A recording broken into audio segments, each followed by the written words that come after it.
Екінші нөмір. Қай үшін таңдайсыз? Микрофон берейін. бір.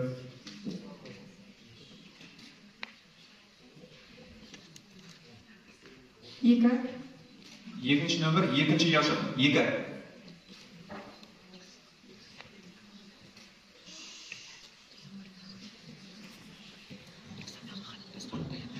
Жалпы Түркістандағы хан ордасының атайтын болсақ, 17-18 ғасырларда, жалпы 17-18 ғасырларда бізден 200-300 метр жерде, Түркістаннан 300 метр жерде орналасқан жерде жалпы нақты хан ордасы табылған болатын. Және бұл кез Қайып хан, Сәмеке хан, Мөке ханның кездеріне дәл келеді.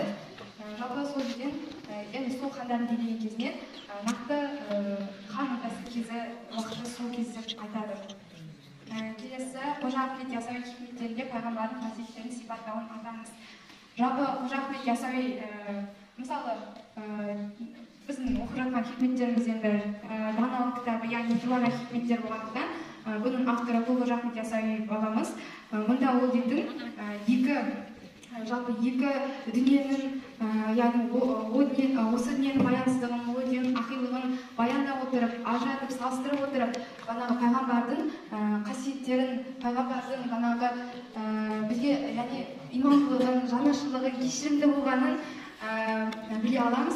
Мысалы, Ғарисат майданы деген хикметінде ол айтады: дәргейіне алып кел үмбетімді, кешірейін көрсетіп құрметімді, жәннатыма кіргізейін миллетімді деген хақтың дәуісінен тәнекелер деп пайғамбарымыз өстіп өзінің кешірімшіл екенін, жанашыр екенін, яғни күнә тартқан үмбетіне шапағатшыл екенін, сонымен қатар бағанағы жетімдерге шапағатшыл екенін, оларды жарылқағанын, осындай қасиетті нелерін білеміз.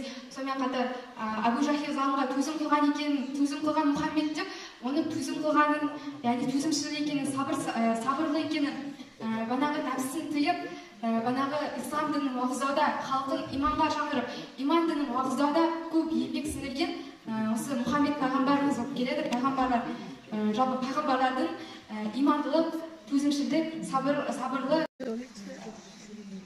Түркістанда билік құрған ең алғашқы хан Есім хан, себебі Есім хан өз билігі кезінде қазақ хандығының астанасын жариялау барысында рухани және қазақ хандығының рухани әрі саяси астанасын жариялады. Ол Түркістан. Себебі Түркістанда көптеген сәулет өнерлері, одан кейін Қожа Ахмет Яссауи кесенесі бар. Есім ханның өзі Қожа Ахмет Яссауиді пір тұтқан себебі ол өзінің қайтыс болып өмірден өтер шағында менің һәм басым әуленің аяғының астында жатсын деген. Сол себепті Ақсарай бөлмесінде Яссауидің қабіріне жақын жерде жерленген. Қарахан ата туралы баяндады. Қарахан ата 10-11 ғасырларда өмір сүрген. Қарахан атаның кесенесі 10-12 ғасырлардағы озық сәулет өнері болып табылады. Жамбыл облысында орналасқан. Қарахан ата кесенесінің бір қасбеті ғана сурет салынған болса, Айша бибі кесенесінде барлық бетінде сурет салынған. Қарахан ата туралы аңыздар көп, солардың бірі Қарахан ата Айша бибіге ғашық болып қалады. Бірақ әкесіне жау болғандықтан әкесінің ауылына шауып Айшаны алып қашпақ болады. Бірақ жолда Айша өзінің ауылындағы бала кезінен жүрген шомылып өскен суына барып жүзгісі келеді. Барып шомылып жатқан кезінде әкесінің нөкерлері оны сәукелесіне жылан салып қояды. Содан кейін әлсіз Айша бибінің денесін Қарахан алып молдаға барады. Молдаға некесін қиғызып, сол жерде Айша бибіге кесене соғып, сол жерде мазар қалдырады. Және өзіне бір орын алады. Насихат тірек сөзі хикметте 4 рет кездеседі. Ол кепіл боламда кездеседі. Екі жастың жетпей жатып біріне ажыратпай тұрып жақсы менен жаманды, насихатпен бауырамақ бар адамды. Сөздер оның тұрады өсек жалғаннан, шариғатты тұтқан жандар арланған деген жерде. Сосын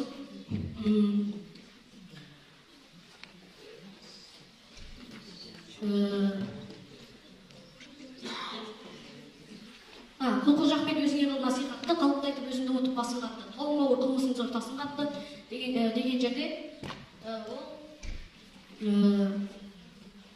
кепіл болымда.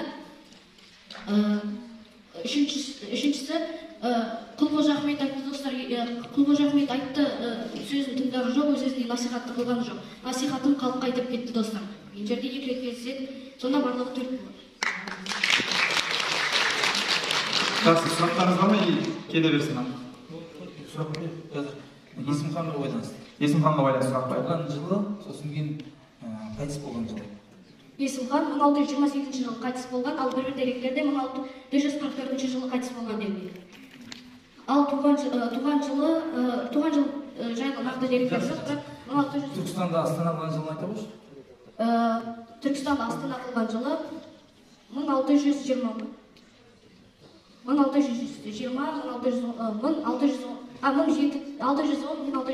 жылдар аралығында.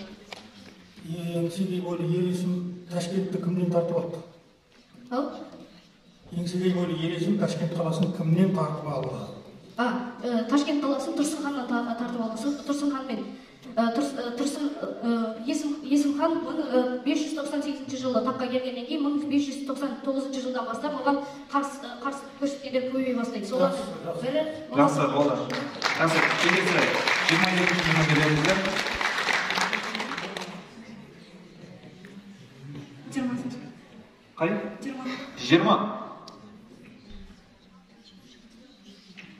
Бір минут уақытыңыз бар, ойланам десеңіз, ойланбай десеңіз, айтып жеңіз.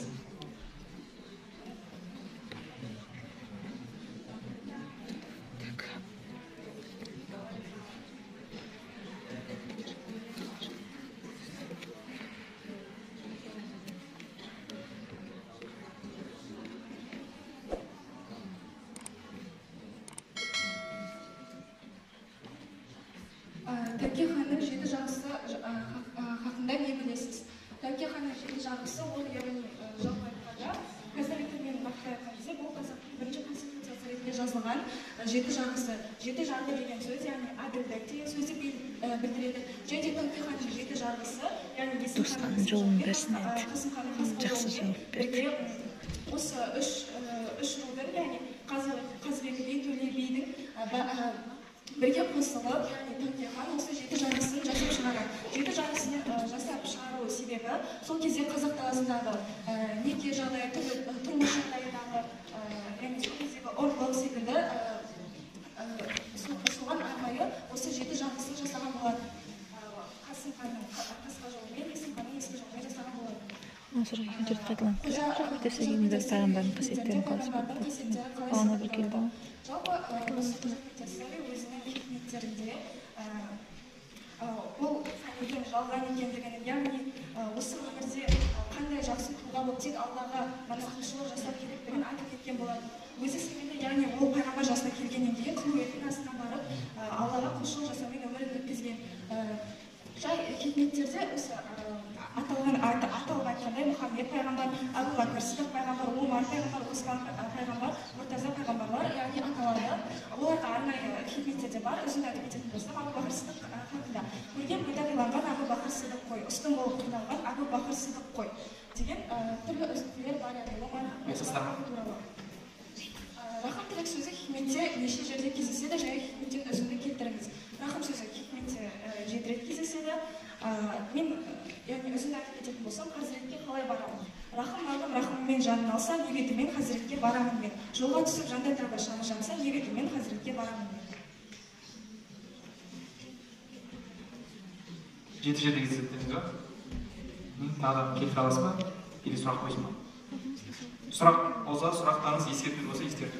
Бізде мына жерде сұраққа байланысты екінші сұрақ қайталанып тұр, Бұл негізі қате кеткен, енді мынау опечатып кеткен сұрақ былай. Екінші сұрақ бізде Құлбет жер асты мешіті туралы айтыңыз. Екінші сұрақтың негізгі бізге қолымызға түскен қағаздағы таңбаланған сол. Мына сұрақ бағана нешінші сұрақ екені есімде жоқ, бірақ қайталанып тұр. біріншіде ма, екіншіде ма, екіде.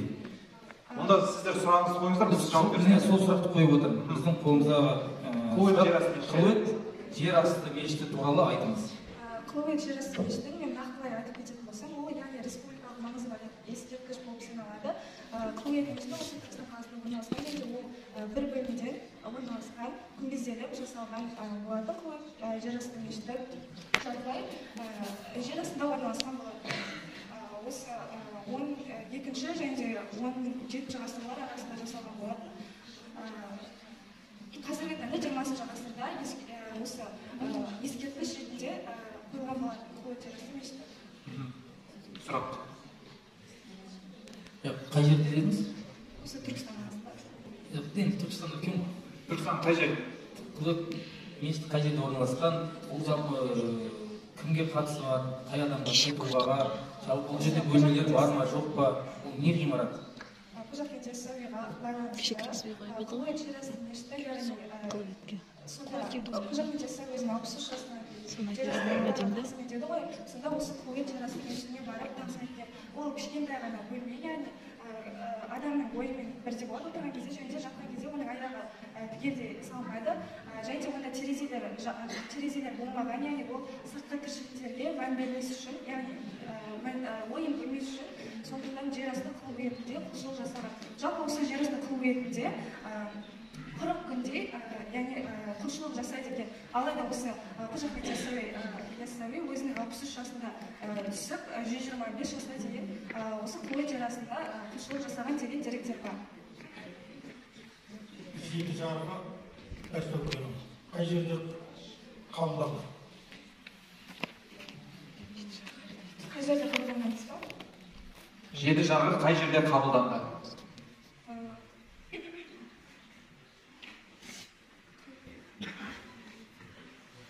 Жақсы, басқа сұрақтарыңыз бар ма? Жоқ болса келесі қатысушыға беріңіз. 23 келеді. 23. Яшықтар ашылса. Яшықтар ашылды. 17.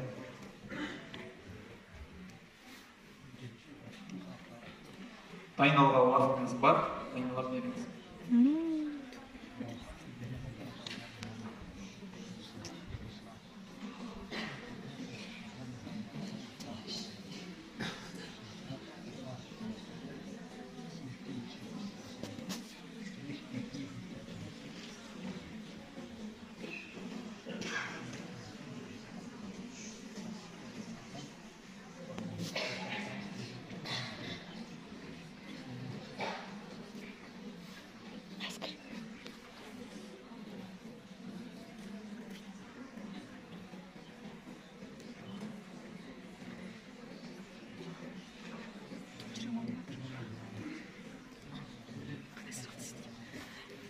Дайын болсаң шығады. Лауха және ондағы жазулардың бәрі. Лауханы Әмір Темір Қожа Ахмет Яссауи кесенесіне арнап сыйға тартқан. Жалпы бұл лауха қоладан жасалған, биіктігі 96,7 см құрайды. Оның ұзындығы 8 метрден асады. Лауханың ортасында әртүрлі ою-өрнектермен жазылған жазулар бар. Жалпы ол 2 бөліктен тұрады. Лауханың А бетінде бір Алладан басқа құдай жоқ, Мұхаммед оның елшісі Алла, Әбу Бәкір Сидиқ Омар Фаруқ деген жазу бар. Ал Б бетінде я Алладан басқа тәңір жоқ екендігіне куәлік беремін және Мұхаммед оның елшісі екендігіне куәлік беремін. Барша шайхтардың сұлтаны Әсірет ханақасының туы Әли Адам Әли Мұхаммед досы деген жазулар жазылған. Жалпы лауханың ұшындағы оюлардың 2 бетінен Алла деген ою 2 рет қайталанып жазылған. Сонымен қатар бұл лауха деген сөз, бұл Алла деген мағынаны жазылған, сондай бір жәдігерде жазылатын жазу деген мағынаны білдіреді. Және де бұл лаухаға 4 халифаның есімдері берілген, олар Әбу Бәкір Сидиқ, Омар Фаруқ, Осман Ахтани, Әли әл-Мұртаза. Хикметтерде қай сахабалар мен пайғамбарлардың аттары аталады. Жалпы осы Қожа Ахмет Яссауи келбетінде ең алдымен Мұхаммед пайғамбарымыздың аты аталады. Одан кейін Омар, Осман, Мұртаза. Одан ең соңғы болып кімге игілік тілейді лаухадағы жазуда? Ең соңғы игілік. Бәріне игілік тілейді ғой. Мұхаммед Мұстафаға, Төрт жарияға, ең соңында кімге игілік тілейді? Алия Муртаза. Қожа Ахмет Яссауи. Одан кейін Осман. жарайды. Тағы сұрақтарыңыз бар ма? Тағы сұрақтарыңыз болмаса, келесі қатысушыға берейік. Келесі қатысушыға берейік. Сұрақ жоқ.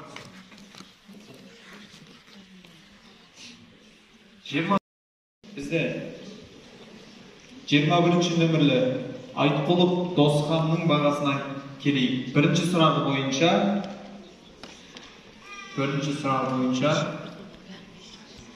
5, 4, 5, 4, 4. Екінші сұрағы бойынша 5, 4, 5, 5, 5. Үшінші сұрағы бойынша 5, 5, 5, 5, 5. 22-ші нөмірлі Мырзатай Жаннаның бағасына келейік. Бірінші сұрақ бойынша 4, 3, 4, 4, 4. Екінші сұрақ бойынша 4, 3, 3, 4, 4. Үшінші сұрақ бойынша 4, 3, 3, 5, 4. Келесі Насырхан Ғазиза. 23-ші нөмірлі. Бірінші сұрақ бойынша 5, 4, 4, 5, 5. 5. Екінші сұрақ бойынша 3, 4, 5, 4, 4. Үшінші сұрақ бойынша 4, 3, 3, 5, 4. Келесі бізде 24-ші нөмірлі қатысушымыз Қасым Несбері. Бірінші сұрағы бойынша 5, 4, 4, 5, 4. Екінші сұрақ бойынша екінші сұрақта жауап жоқ. Екінші сұрақта жауап жоқ, 0 болады. Үшінші сұрақ 3, 3, 4, 4. Жақсы. 26-ші нөмірлі Байымбет Әсел. Бірінші сұрағы бойынша 5, 5, 5, 4, 4. Екінші сұрағы бойынша 5, 5, 5 және 5. Толық 5 бай. Үшінші сұрақ бойынша 5, 4, 4, 4 және 4. Орындарыңызға жайғаса берсеңіздер болады.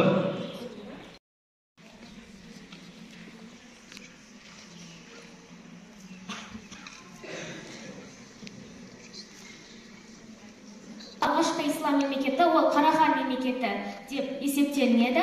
Тарихта ол Қарахан мемлекеті астанасы жазылған замандас ханның аты кім?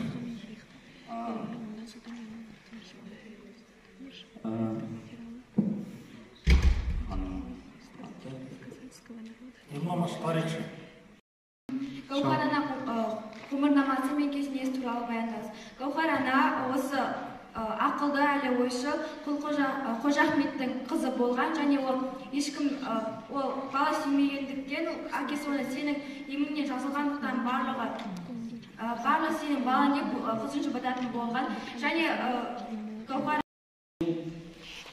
Тура жолға салушы деген мағына береді. Оны ары қарап осы мағынаны ашатын хикметтер бар ма? Тура жолға сал деген сөздер бар ма сол хикметтің ішінде?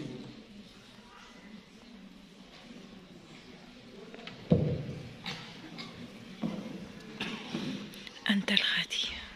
сенсің тура жолға салушы. Тағы да басқа сұрақтарыңыз бар ма? Жауап жоқ сияқты. Жарайды, келесі қатысушыға ұяшық қандайды екен? 13 ба? Микрофон ұстайсыз ма? 13. Сұрақ ашылды. 1 минут дайындалуға уақытыңыз бар. Қожа Ахмет Яссауидің тура жолда жүргенін тек оның тумалары ғана емес, басқа елдің атақты сахабалары, әулиелері де білген, және олар Қожа Ахмет Яссауиге күмәнданып, оны тексергісі келеді.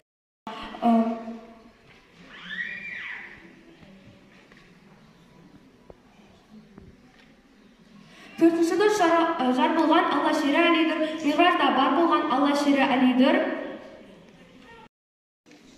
Отырар қаласын кім қиратты? Арттағылар тыныш отырыңыздаршы. Отырар қаласын кім қиратты?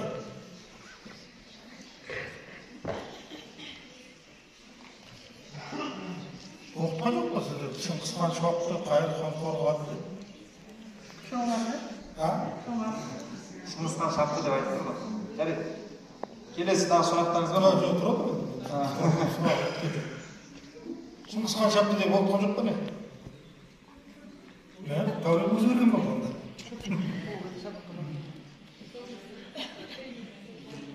Өзгерген болды ғой? Жақсы. Айта кетейін осы жерде кім жоғарыға деп жауап берді ғой, негізі қала соңғы тіршілік тоқтауы осы жоғары шапқыртылма байланысты. Кейін Шыңғысхан қайта көтерілді ғой қала. Кейін барып ең соңына жоғарылар қирап, содан кейін қалада тіршілік тоқтады. 1685 жылы қалдан Бошықты қантойшының шапқыны кезінде қирады. Ол Шыңғысханнан кейін 200 жылдан кейін Әмір Темір көреген сол Отырардың Ақсарайында дүниеге келді.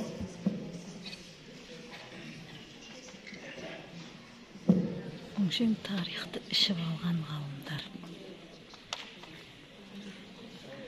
сұрақты өкіртіп жатыр. Сұрақ болса келесі қатысушымыз. Яшықтар ашылса 29. 29. Ойлануға уақытыңыз бар, асықпай ойланып болғаннан кейін. Бірінші сұраққа тоқталатын болсақ, Ұлы Жібек жолы ең алғаш тарихын тоқталып өтетін болсақ, Ұлы Жібек жолы Қытай, Батыс Еуропа мен Орта Азияны біріктірген ұлы жол деп аталады. Яғни осы жол арқылы әртүрлі тауарлар, сонымен қатар мәдениет, ілім, ғылым дамып отырған. Ұлы Жібек жолы арқылы ең алдымен жібек матасы, сонымен қатар әртүрлі оқ қарулар, сонымен қатар басқа да экзотикалық жануарлар, жәндіктер, сонымен қатар әртүрлі жеміс-жидектер шығасын дедің. Одан кейін қайтадан Зенгуарға шықты деген сияқты. Жоқ, ең алдымен Әнуар ана өзінің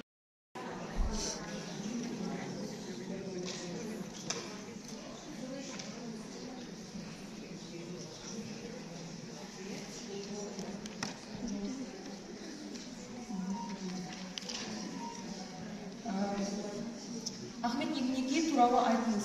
Ахмет Игнеги Женев қаласына дүниеге келген, қазіргі кезде Женев қаласының 3/4 бөлігін су шайып кеткен деседі.